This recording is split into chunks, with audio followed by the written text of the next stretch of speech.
ባለፈው ሳምንት ደወልኩላቸው። ከሰላምታ ልውውጥ በኋላ ወደ ጉዳይ ልገባ ስል ሞባይሌ ባትሪ እየጨረሰ ስለሆነ ማታ ደውልልኝ አሉኝ።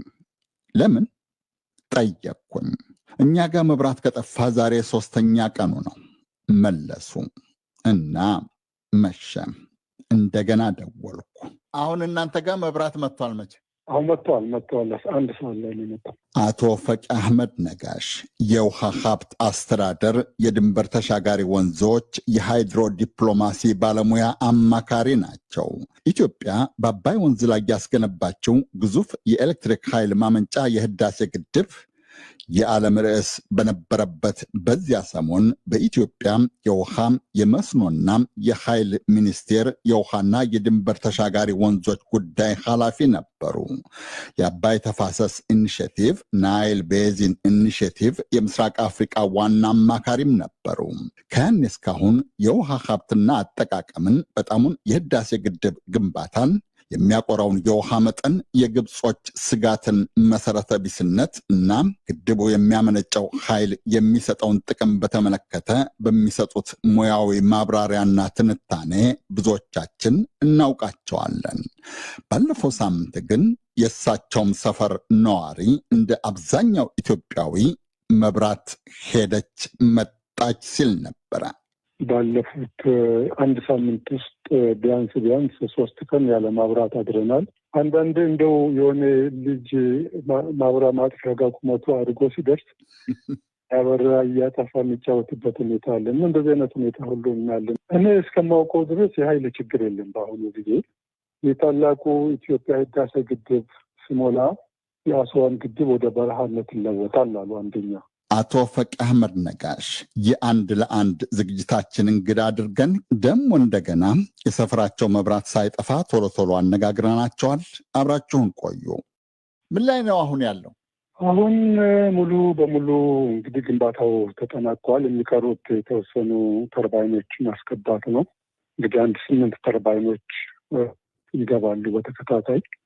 8 ተርባይን ማለት በአጠቃላይ ስንት ነው የሚኖረው ወይም የታቀደው? 13 ተርባይን ነው። ከ13ቱ 5ቱ ስራ ላይ ናቸው። በአሁኑ ጊዜ ኃይል እያመነጩ ናቸው። ኃይል አመነጩ ማለት መብራት አለ ማለት ነው ወይስ ያ የመነጨው ኃይል መዘርጊያው ደግሞ አለ? መብራት ኤሌክትሪክ ማከፋፈያው ወደየ አካባቢው እንዴት ነው ይሄ የሚለያየው?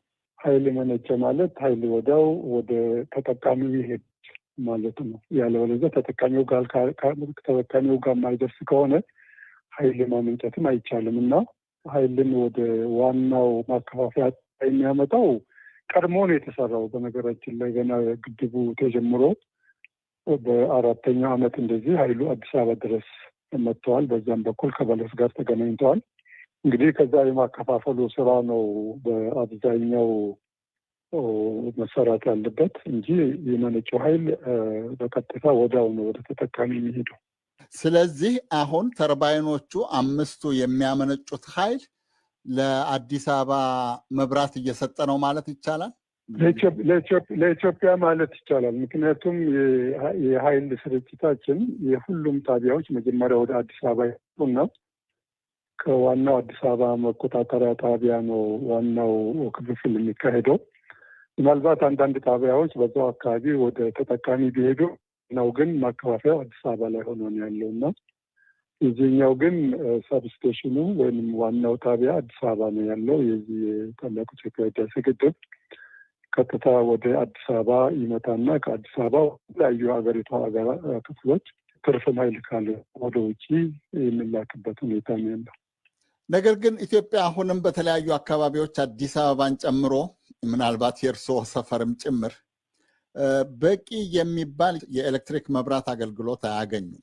ይህን ያህል ዓመት ተለፍቶም በቂ መብራት ማዳረስ ለኢትዮጵያውያን አልተቻለም ማለት ነው። እኔ እስከማውቀው ድረስ የኃይል ችግር የለም በአሁኑ ጊዜ። የኃይል መቆራረጥ ግን በየቦታው አለ። በጣም በሚገርም ሁኔታ በዚህ ባለፉት አንድ ሳምንት ውስጥ ቢያንስ 3 ቀን ያለ ማብራት አድረናል። አንዳንድ እንደው የሆነ ልጅ ማብራት ማጥፊያ ጋር ቁመቱ አድርጎ ሲደርስ ያበራ እያጠፋ የሚጫወትበት ሁኔታ አለ። እንደዚህ አይነት ሁኔታ ሁሉ እናያለን እና ይሄ በአብዛኛው እኔ የመልካም አስተዳደር እጦት ይመስለኛል። ተጠያቂነት የሚባል ነገር እኛ ሀገር በሚያሳዝን ሁኔታ የለም። ማንም ተጠያቂ የሚሆንበት ስርዓት ስላልተዘረጋ ኃይል ሳናጣ መብራት ሲጠፋ ይህን የሚያደርገው አካል ተጠያቂ የሚሆንበት ስርዓት የለም እና ያ ካልተዘረጋ ያው የመልካም አስተዳደር እጦት ነው የሚሆነው።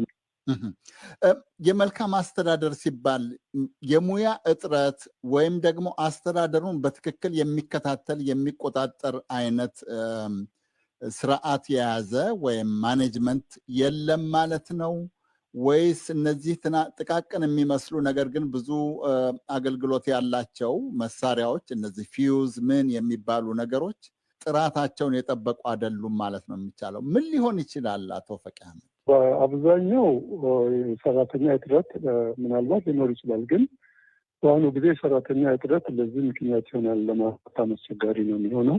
ለምሳሌ አንድ አካባቢ ላይ መብራት ሲጠፋ እዛ ላይ የሚሰራው ባለሙያ ተጠያቂ ሆኖ እንደ መመለስ መቻል አለበት። ለምንድን ነው የጠፋው የሚለውን ያ ደግሞ ወደ ህዝብም ወርዶ ህዝብ ማወቅ መቻል አለበት። አሁን መብራት ሲጠፋ ለምንድን ነው የጠፋው የሚለውን ለህዝብ ማሳወቅ፣ ይቅርታ መጠየቅ ያለ ነው እና ምንም ነገር የለም። በቃ ጠፋ፣ 24 ሰዓት ቆይቶ መብራት ይመጣል። የሚጠየቅ ሰው የለም፣ የሚጠይቅ የለም። ሰው ተሰላይቶ በቃ አመል ነው ብሎ ወስዶታል እና ያ ደግሞ ጥሩ አይደለም። አንድ እሱ ነው። ሌላኛው የመለዋወጫ ሁኔታዎችን እጥረት ሊኖሩ ይችላል እና እኛ ውስጡን በደንብ አላውቀውም። ያንን እንኳን እዛ ላይ አስተያየት መስጠት አልችልም። ይሁን እንጂ ግን ትልቁ ነገር በቃ ተጠያቂ የሚባል ሰው የለም። አንድ ባለስልጣን ወይም ተሿሚ ወይም ባለሙያ ደሞዝ ይከፈለዋል። እንደዚሁ ደግሞ ከቦታው ጋር የተያዙ ጥቅማ ጥቅሞች፣ ክብሮች፣ ልዕልናዎች አሉ። እነዛን እንደሚያገኘው ሁሉ ደግሞ ተጠያቂነት መኖር መቻል አለበት። ስህተት ሲሰራ የሚጠየቅበት ስርዓት ወይም የህዝብ እንደራሴዎች ቢጠይቁት ወይም አስተዳደር አካላት ቢጠይቁት ለምንድን ነው ነገር የተከሰተው ቢባል አንድ ነገር ነው። እንደዛ አይነት አሰራር ግን ያለ አይመስለኝም እና በአሁኑ ጊዜ ሰዎች ለህዝባቸው ብሎ ካልሰሩ በስተቀር ተጠያቂነትን የሚያስከትል ያላየውም ቢያንስ እስካሁን ድረስ እና ያ ይመስለኛል። ያ ደግሞ በሰፊው የተንሰራፋ ነው። ኢትዮጵያ እንዲያው አንድ ሳምንት ያክል መብራት ቢጠፋ ባይኖር ብዙ ነገር ነው የሚታወቀው እና በሚሊዮን ሊቆጠር ዶላር ነው የምታጣው። ኢንዱስትሪው ይቆማል፣ የሰው እንቅስቃሴ ይቆማል፣ ትናንሽ የቡና መጠጫ ቤቶችም ስራ ይቆማል። ይሄን ግን እንዴት ነው? ፖለቲካዊ ውሳኔ ነው የሚፈልገው ወይስ ምንድን ነው መሆን ያለበት? እንግዲህ አሰራሩን መስሪያ ቤቱ አሰራሩን ማስተካከል ያለበት ይመስለኛል። ምክንያቱም ይሄ በህግም በአስተዳደርም በፋይናንስም በቴክኖሎጂም ታግዞ አንዱ አንዱን እየተቆጣጠረ ሌላኛው ተጠያቂ የሚሆንበት ሁኔታ መፈጠር መቻል አለበት። ውስብስብ ነው ስራው ይገባኛል። ይሁን እንጂ ግን ቴክኖሎጂዎች አሉ። አሁን ኃላፊዎች ቢሮቸው ውስጥ ቁጭ ብሎ ላፕቶፓቸው ላይ መብራት የጠፋበትን አካባቢ ማወቅ ይችላሉ። ከዛ ያንን ቴክኖሎጂ ተጠቅሞ የሚመለከተው አካል ጋር ደውለው ይህ ለምንድን ነው የሆነው መጠየቅ መቻል አለባቸው። አስተዳደሮች አሉ። ለምሳሌ የወረዳ አስተዳደሮች አሉ። ወረዳዎች መብራት ሲጠፋ የህዝቡ ይህንን ማህበራዊ አገልግሎት ማግኘቱን ይመለከታቸዋል እና የሚመለከተውን አካል ጠርቶ መጠየቅ አለባቸው። ያንን ለማሳወቅ መቻል አለባቸው። ስራ እኮ ይጎዳል። ፋብሪካ ይቆማል፣ ወፍጮ ይቆማል፣ ጤና ጣቢያ አለ። ምናልባት በዚያን ጊዜ ሕክምና ላይ ያለ ሰው አደጋ ሊደርስበት ይችላል።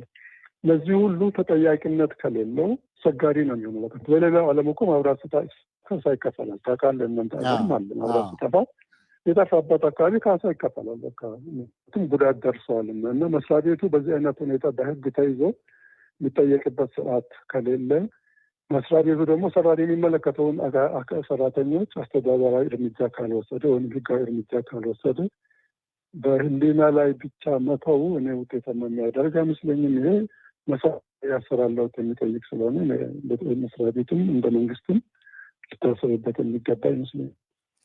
ወደ ሬኔሳንስ ግድብ ልመልሶት። በ2011 እንደ ግሪጎሪያኑ አቆጣጠር ነው የተጀመረው። ዛሬም ቢሆን አገልግሎት የሚሰጠው በከፊል ወይም በጣም ትንሽ ነው። ለምን ቆየ ይሄን ያክል? ምንድን ነው ምክንያቱ? እንግዲህ በ2011 ሲጀመር 2017 ላይ በ7 ዓመት ውስጥ እንጨርሳለን ብለን ነበር የጀመርነው። ይሁን እንጂ እንደዚህ አይነት ውስብስብ ፕሮጀክቶች በዓለም አቀፍ ደረጃም ባለው መረጃ ከ40-60% ጊዜ ይዘገያሉ ይባላል። ያ ማለት ከ10 ዓመት እስከ 11 ዓመት ድረስ ቢዘገይ ስብን በ12 ዓመት ብንጨርስ ጥሩ ነው ተብሎ ነው የሚወሰደው። እንግዲህ ከዛ አላፍ ብለዋል። አሁን 14-15 ዓመት ላይ ያለ ነው። በነገራችን ላይ በ6 ወር ውስጥ መንግስት አጠናቅቄ ለህዝብ አስረክባለሁ ብለዋል። ይህም ጥሩ ዜና ነው። በተወሰኑ ደረጃ ዘግይቷል። እንግዲህ እኛ ሀገር ደግሞ ያለውም ሁኔታ በተወሰኑ ደረጃ አንደኛ አጀማመሩም ላይ እንደገና የተሰሩ ሌሎች ስራዎች አሉ። ሌላው የጸጥታ ጉዳይም እንደዚሁ የራሱ አስተዋጽኦ አለው። በተወሰነ ደረጃ አቅርቦቶች በኮምቦይ የሚሄዱበት ሁኔታ ነበረ። ከኮንትራክተሩም ከአማካሪውም ጋር በየጊዜው ድርድሮች መካሄድ አለባቸው። እነዚህም ስራዎችን የሚያዘገዩበት ሁኔታ ነው ያለው እና የመጨረሻ 2-3 ዓመት ዘግይቷል። ከዛ በፊት ያለው ግን እስከ 11-12 ዓመት ተፈጥሯዊ ነው። ያን እንደ መጥፎ አንወስደውም፣ መማሪያም ይሆናል።